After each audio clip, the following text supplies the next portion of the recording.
जीवन व्यर्थ क्यों मालूम होता है? आपके पास आता हूं तो अर्थ की थोड़ी झलक मिलती, पर वह खो जाती। जीवन न तो व्यर्थ है न सार्थक। जीवन तो कोरा कैनवास है। तुम जो चाहो उस पर चित्रित कर लो। जीवन तो कोरी किताब है। चाहो तो गालियां लिखो और चाहे तो गीत लिख लो। जीवन अपने आप में कुछ भी नहीं है। जीवन कोरा अवसर है। और अधिक लोग इस भ्रांति में जीते हैं कि जीवन में कोई अर्थ है। मिल क्यों नहीं रहा? जीवन में अर्थ होता नहीं, डालना होता है। जितना डालोगे उतना मिलेगा, उससे ज्यादा नहीं। बांसुरी रखी है और तुम बैठे उसके सामने और कहते हो कि बांसुरी तो है, लेकिन इसमें स्वर क्यों नहीं? बांसुरी में स्वर होते नहीं, जन्माने होते, जगाने होते, डालने होते, उमगाने होते। रखो ओंठ पर और बजाओ उसे, और अपूर्व संगीत पैदा होगा। जीवन में कोई रेडीमेड अर्थ नहीं है कि चले रेडीमेड की दुकान और तैयार कपड़े पहन के लौट आए। जीवन तो सिर्फ एक खुला अवसर है, जो चाहो वही बन जाएगा। इसलिए बुद्ध इसी में निर्वाण बना लेते। हिटलर जैसे लोग इसी में महानरक बना लेते। इसी में कोई तुम्हारे पास बैठा स्वर्ग में जीता है और तुम नरक में जीते हो। जीवन परम स्वतंत्रता है। जीवन सृजन है। तुम पूछते हो जीवन में व्यर्थ क्यों मालूम होता है? क्योंकि तुमने अर्थ डाला नहीं होगा। बगिया खाली क्यों मालूम होती? तुमने बीज बोए ना होंगे। फूल क्यों नहीं आते? बीज भी बोए होंगे तो पानी ना सींचा होगा।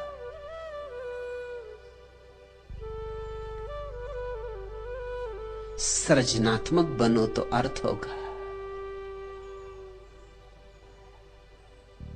और जो लोग भी सृजनात्मक नहीं है, उनका जीवन व्यर्थ रहेगा।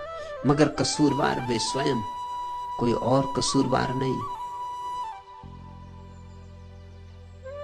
फिर तुमने पूछा, आपके पास आता हूं तो अर्थ की थोड़ी झलक मिलती। झलक ही मिलेगी।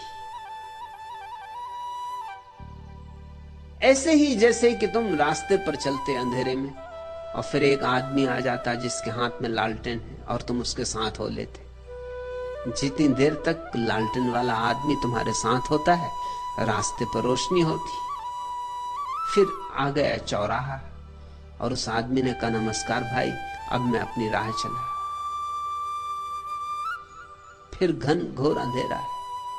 अब तुम हैरान होते हो कि अभी तक थोड़ी झलक थी, अब घनघोर अंधेरा क्यों? मेरे दिए की रोशनी में थोड़ी देर चल सकते हो, मगर वो तुम्हारे दिए की रोशनी नहीं।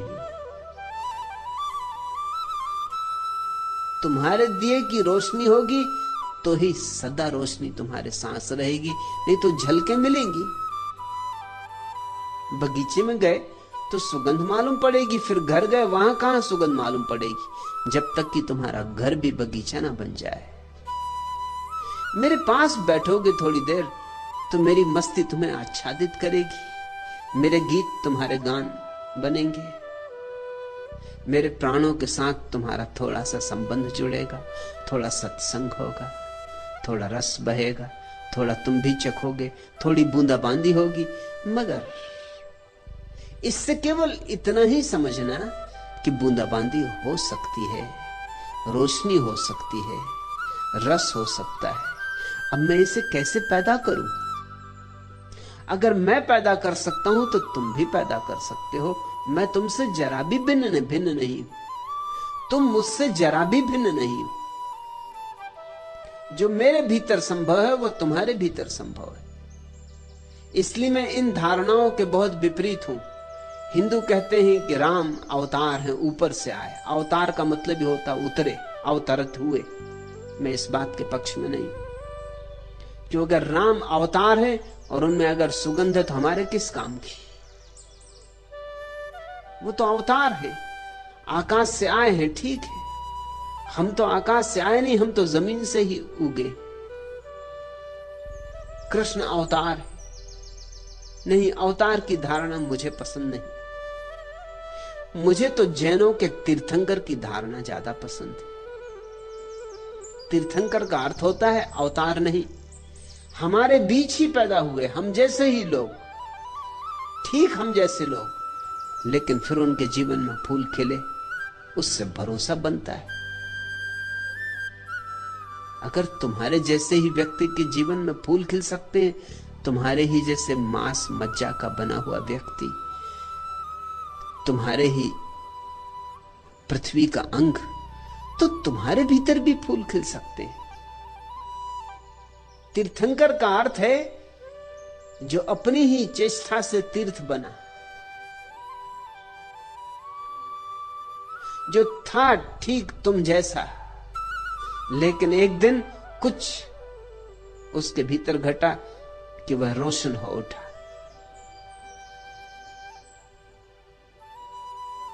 महावीर, बुद्ध, पार्स, नैमी, ये तुम जैसे ही लोग हैं, अवतार नहीं।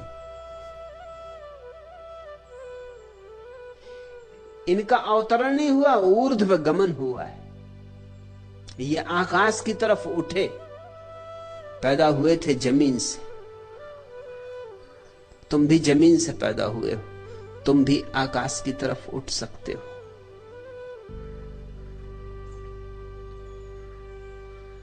तुम कहते जीवन व्यर्थ क्यों मालूम होता है? क्योंकि तुमने व्यर्थता के बीज बोए होंगे। लोग बीज ही व्यर्थता के बो रहे हैं। कोई धन कमा रहा है, अब धन से कहीं जीवन सार्थक हुआ है? सुविधापूर्ण हो जाएगा, सार्थक नहीं हो सकता। सुविधा सार्थकता नहीं है। तुम अपने एयर कंडीशन कमरे में बैठे रहो, व्यर्थ हो तो व्यर्थ ही हो। एयर कंडीशनिंग सार्थकता नहीं दे सकती। कोई एयर कंडीशनिंग करने वाली कंपनी इसका दावा भी नहीं करती। हां, ताप नहीं होगा कमरे में, शीतलता होगी, मगर तुम तो तुम ही हो। अगर तुम्हारे भीतर गालियां ही घूमती हैं तो एयर कंडीशन क्या करेगा? और सुविधा से घूमेंगी, ठंडक पाके। धूप धाप में थोड़ी देर शायद भूल भी जाते होगे। तुम कितनी ही सुंदर व्यवस्था कर लो बाहर, लेकिन जब तक तुम्हारे भीतर गीत पैदा नहीं हो रहा है, बाहर की व्यवस्था क्या करेगी? और ख्याल रखना, फिर दोहरा दूं, मैं बाहर की व्यवस्था के विपरीत नहीं। बाहर तुम जो भी व्यवस्था करते हो ठीक है, लेकिन उतने पर रुक मत जाना। उतने से अर्थ पैदा नहीं होता। अर्थ के लिए कुछ और करना होगा। बाहर की व्यवस्था पैदा होती विज्ञान से, अर्थ भीतर की घटना है पैदा होता धर्म से।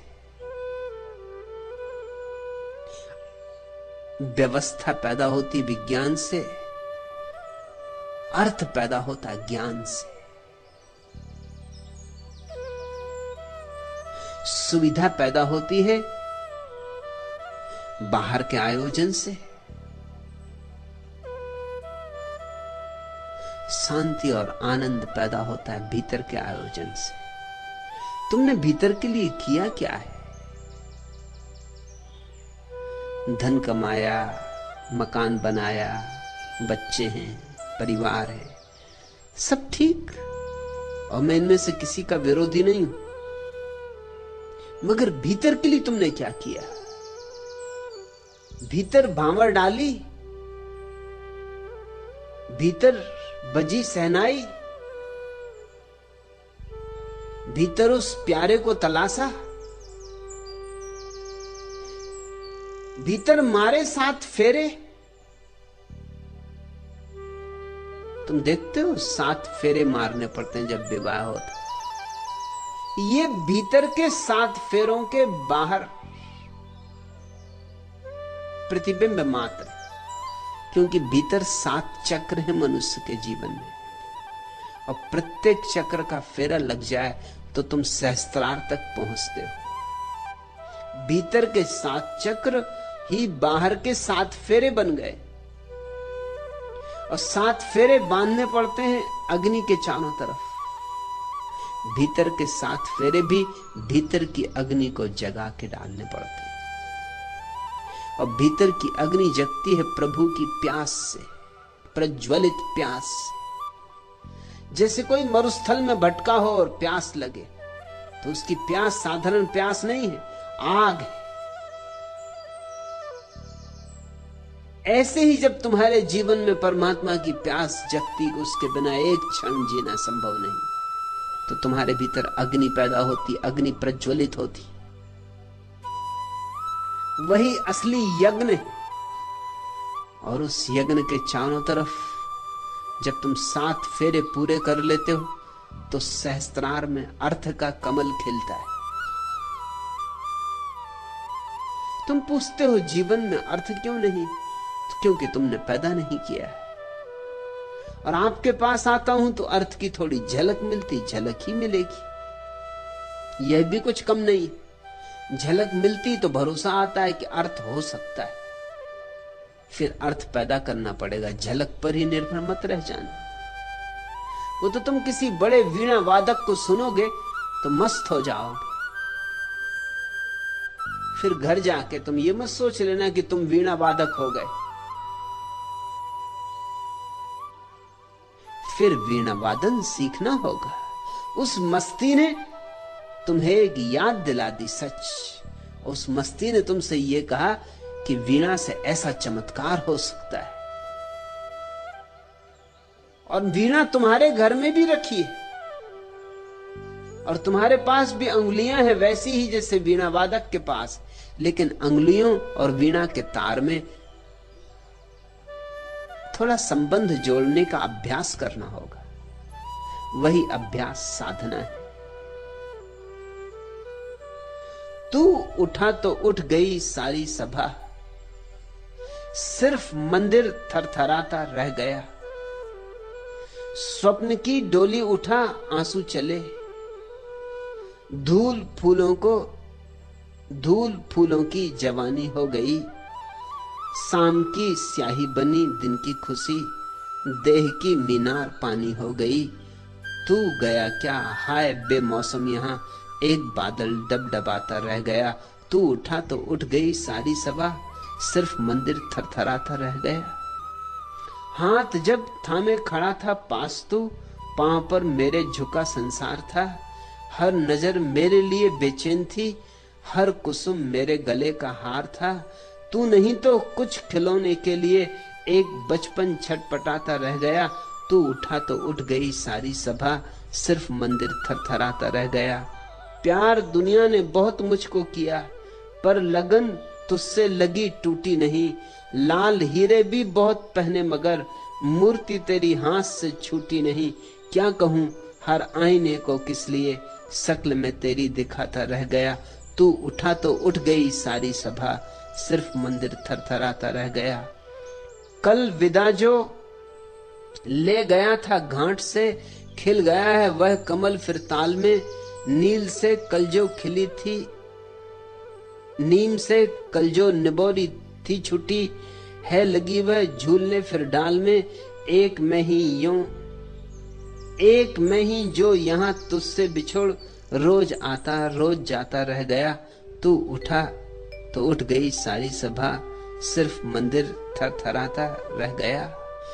एक परमात्मा तुम्हारे भीतर हो तो मंदिर भरा हुआ है, और एक परमात्मा तुम्हारे भीतर ना हो तो कुछ भी नहीं है। सूनी अंधेरी रात है, अर्थहीन, पुष्पहीन, ज्योतिहीन। तमसो मां ज्योतिर्गमे। हे प्रभु, मुझे अंधकार से प्रकाश की ओर ले चल। अस्तो मां सदगमे, हे प्रभु मुझे असत से सत की ओर ले चल। मृत्योर मां अमृत गमे, हे प्रभु मुझे मृत्यु से अमृत की ओर ले चल।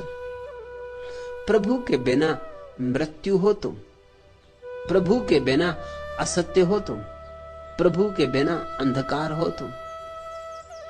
तू उठा तो उठ गई सारी सभा, सिर्फ मंदिर थरथराता रह गया। उसके बिना तो तुम केवल एक मंदिर हो कपते हुए, बिना देवता का मंदिर। अर्थ क्या उसमें? संगीत कहां उसमें? समारोह कहां उसमें? पुकारो मंदिर के देवता को। और ऐसा भी नहीं है कि मंदिर का देवता कहीं दूर, पास से भी पास है। तुम भी अपने जितने पास हो उससे भी ज्यादा पास है। बस पुकारो। उसी पुकार का नाम प्रार्थना है। प्रार्थना तुम्हें जीवन में अर्थ देगी, और झलक ही नहीं अनुभव देगी। और ऐसा अनुभव जो तुम्हारी संपदा बन जाए। सत्संग तो सिर्फ इसीलिए है ताकि भरोसा आ जाए। सत्संग तो इसीलिए है ताकि तुम्हारे भीतर तलाश शुरू हो जाए। सत्संग अंत नहीं है। सत्य हुए बिना अंत कैसे हो सकता है?